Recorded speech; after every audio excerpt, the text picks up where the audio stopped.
সভাপতি হাজী কুতুবউদ্দিন, আমাদের মাঝে প্রধান অতিথি হিসেবে উপস্থিত আছেন কক্সবাজার জেলা বিএনপির বিপ্লবী সহসভাপতি, চকরিয়া উপজেলা বিএনপির আহ্বায়ক বসিয়াম জনতা জনাব এনামুল হক সাহেব। আমাদের মাঝে বিশেষ অতিথি হিসেবে উপস্থিত আছেন ফাঁসিখালী তথা দিগরপানহালের সর্বস্তরের নেতৃবৃন্দ, প্রিয় অভিভাবকবৃন্দ, ছাত্রছাত্রী ভাইরা, আসসালামু আলাইকুম রহমতুল্লাহি ওয়া বারাকাতুহু। একটা দেশ যদি ধ্বংস করতে চায়, ধ্বংস করার প্রধান হাতিয়ার হচ্ছে সেই দেশের শিক্ষা ব্যবস্থাকে ধ্বংস করে দেওয়া। এখানে যত অভিযোগ, যত কিছু আমরা শুনেছি, তার জন্য দায়ী হচ্ছে একমাত্র সরকার, রাষ্ট্র, রাষ্ট্রীয় ব্যবস্থা। এখানে আপনি যে যাই বলুন না কেন, পিতা তার সন্তানকে নিয়ন্ত্রণ রাখতে পারবে না, শিক্ষক ছাত্রকে নিয়ন্ত্রণ রাখতে পারবে না যদি রাষ্ট্রীয় ব্যবস্থা ওইভাবে হয়। আমাদের প্রতিবেশী রাষ্ট্র ভারত চেয়েছে এই দেশের শিক্ষা ব্যবস্থা ধ্বংস করে দেওয়ার জন্য আওয়ামী লীগকে 40 বছর ক্ষমতা রাখা দরকার। দুর্ভাগ্যবশত তারা 15 বছরে চলে যেতে বাধ্য হয়েছে, ঠিক কিনা বলেন? আজকে যদি আওয়ামী লীগ থাকতো, আপনাদের কোনো কথা বলার অধিকার এখানে থাকতো না। যদি আওয়ামী লীগ থাকে, এখানে আমার একটা ভাই যেভাবে কথা বলেছে সেইভাবে কথা বলতে পারতো না। যে কোনো সমাজের মুখপাত্র হচ্ছে রাজনীতিবিদ, এলাকার মেম্বার, চেয়ারম্যান, এরা যদি দেশের উন্নয়নের জন্য কোনো কথা বলতে চায়, তাদের বিরুদ্ধে 10-20টা মামলা হয়ে যাবে, তারা এলাকায় থাকতে পারবে না। সেইভাবে আমাদেরকে এই দেশকে পরিচালনা করেছে, ঠিক কিনা বলেন? আজকে যে কথাবার্তাগুলো হয়েছে, আমার ধারণা হয়েছিল আজ থেকে 1991 সালে 30 এপ্রিল ঘূর্ণিঝড় হয়ে এই দেশের লক্ষ লক্ষ মা বোন মারা গেছেন, অনেকের ঘরবাড়ি ধ্বংস হয়ে গেছিল। ঠিক আজকে আবার নতুন ভাবে সেই দেশ নতুন ভাবে ফুলে ফুলে আজকে বসুন্ধরা হয়ে যাচ্ছে। আমাদের এই দেশকে চাই আমাদের অভিভাবক, আমাদের শিক্ষক, আমাদের যারা পরিচালক, সবার মধ্যে ঐক্যবদ্ধ থাকতে হবে এবং ভালো খারাপ যে বিষয়গুলো আছে সেইগুলা নিয়ে আলোচনা করতে হবে। আমাদের অনেকেই বলেছে ঘুমিয়ে আছে সব শিশুর পিতা, সব শিশুর অন্তরে। এখানে শাহেদ একটা কথা বলেছিল, আমাকে একটা শিক্ষিত মা দাও, আমি একটা শিক্ষিত জাতি দেব। এখন আমরা মা বলতে এদেরকে বুঝেছি, এরা যে মা হবে, এই পাশে যারা ছাত্রীরা বসে আছে এরাও তো মা হবে।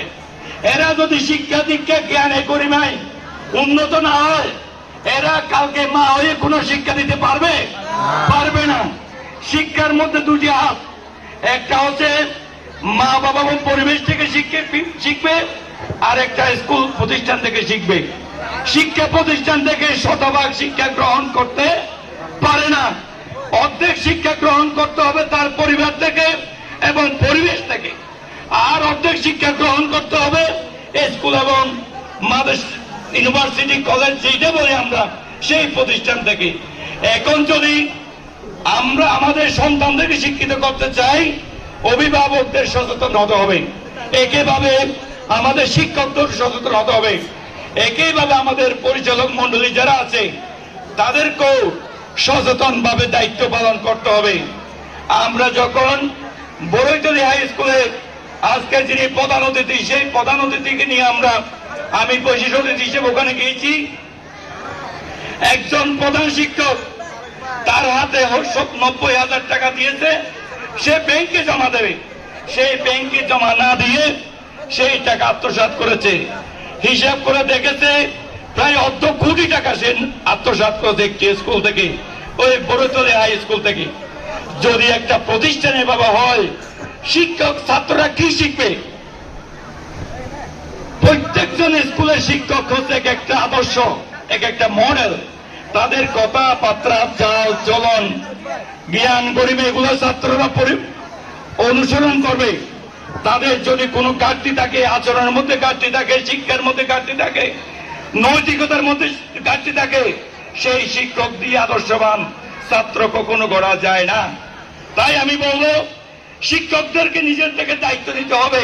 আমি শিক্ষক, আমার আদর্শ থাকতে হবে। আমার কথায় একজন ছাত্র শিক্ষিত হয়ে একজন ডাক্তার হবে, মাস্টার হবে, ইঞ্জিনিয়ার হবে, দেশের জন্য অবদান রাখবে। যদি আমি নৈতিক চরিত্রহীন একজন শিক্ষক হই, তাহলে এই ছাত্র তো ধ্বংস হয়ে যাবে। একইভাবে মাদেরকেও আমি বলবো, যদি আপনার আদর্শবান মা না হন, তাহলে আপনার সন্তানের আদর্শবান হবে না। যত ইতিহাসের পথে আমরা দেখি, বড় বড় সন্ত্রাসী হয়েছে, ডাকাত হয়েছে, চোর হয়েছে, তারাও মা বাবার আদর্শ হয়েছে। যারা বড় পীর, কামেল এবং ইঞ্জিনিয়ার, ব্যারিস্টার হয়েছে, তারাও মা বাবার আদর্শ হয়েছে। তাই মা বাবাদেরও দায়িত্ব পালন করতে হবে।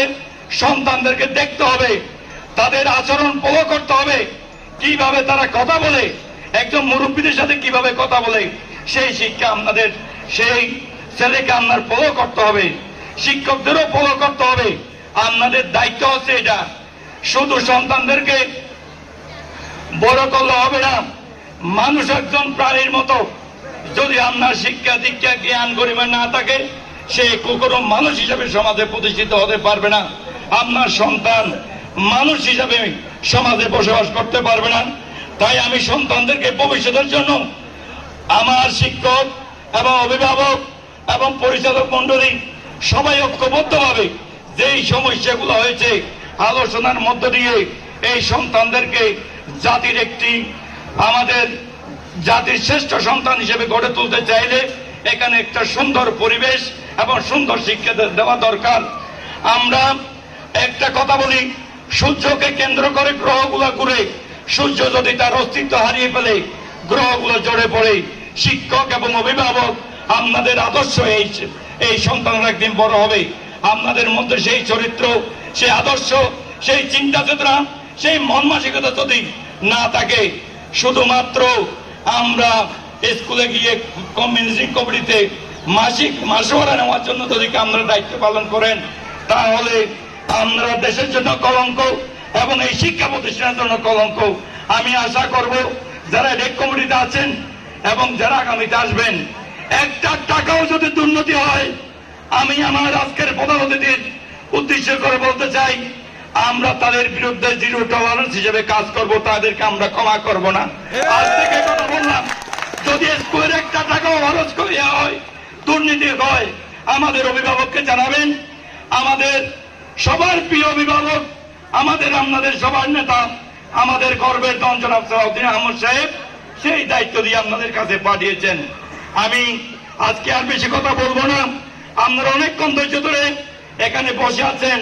আপনাদের উত্তর জীবন আর সমৃদ্ধ হোক এবং এই দিগর ফান্ডালি স্কুলের অতীতের ঐতিহ্য আপনারা ফিরিয়ে আনবেন, এইটুকু প্রত্যাশা রেখে আমার বক্তব্য এখানে শেষ করছি। খোদা হাফেজ। বাংলাদেশ জিন্দাবাদ। দিগর ফান্ডালি উচ্চ বিদ্যালয়ের সর্বস্তরের শিক্ষার্থী এবং অভিভাবক, ধন্যবাদ। আসসালামু আলাইকুম।